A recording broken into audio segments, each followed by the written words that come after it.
In following the early years of David's leadership in 1st and 2nd Samuel, there's lots of action-packed stories, larger-than-life figures, and nail-biting circumstances that he manages to work his way through. But there's three principles that I want to just highlight that I think are helpful when we're thinking about leadership under pressure. Because that's what David's leadership was. He was constantly living with this sense of threat from Saul. He was a hunted man. He was a fugitive.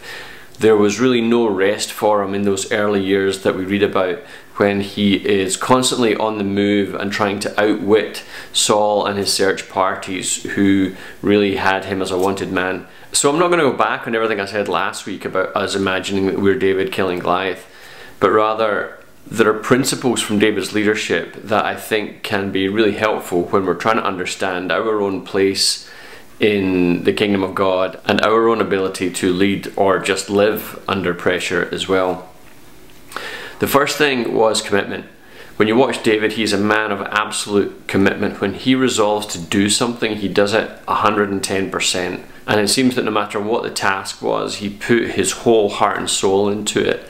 And so in leadership, I think that's a great principle, because I think sometimes we launch into things, or we are a part of an endeavor, but we've got our foot on the brake as well. But when we watch David, he never really seems to hit the brake. Once he's committed to do something, he is all in.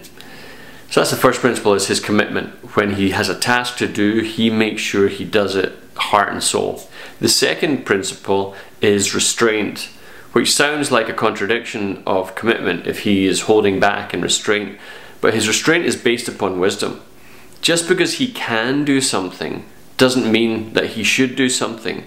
Just because there is a battle to fight doesn't mean he needs to fight it. Just because there's a situation that he can take advantage of doesn't mean that he needs to step in. So as we follow the adventure of David's life, there's a lot of passion, there's a lot of commitment all the way through, and it's punctuated by these little moments of restraint where he holds back very intentionally, thoughtfully, deliberately for a better outcome. So just because he can do something doesn't mean that it's the right thing to do or that he ought to do it. So those first two principles of full commitment but also thoughtful restraint. So these first two principles are accompanied by the third one, which is his spiritual discernment. His curiosity to understand the mind of God. And whenever he comes to a junction in his life that really requires thoughtful reflection, or a yes and no answer, or do we go or do we stay, the refrain within the text is that he inquired of the Lord. He inquired of the Lord. He's constantly asking God through the priesthood or through the prophets or whoever might be in his vicinity who seems to have a real spiritual sensitivity. He would inquire of the Lord and find out, okay, do we go to the left or to the right? Do we cross the river? Do we stay? Do we attack the city, or do we hold back? He's always trying to understand, what is God's mind for my life, for my leadership, for this circumstance that I can lean into. And it serves him incredibly well. It helps him take some ground that he otherwise wouldn't. It also helps him withhold from making mistakes or getting blood in his hands in any unnecessary way.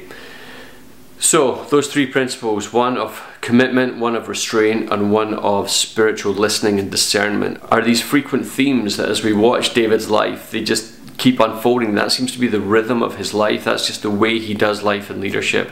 And some great lessons and learnings there for any of us who are seeking to try and lead our family, or part of our community, or a church, or a ministry, whatever it is that we're into, that we can be thoughtful and we can be diligent and we can be biblical in the way that we pursue these things. So hopefully a few lessons there and some food for thought from the life of David. Until next time, peace.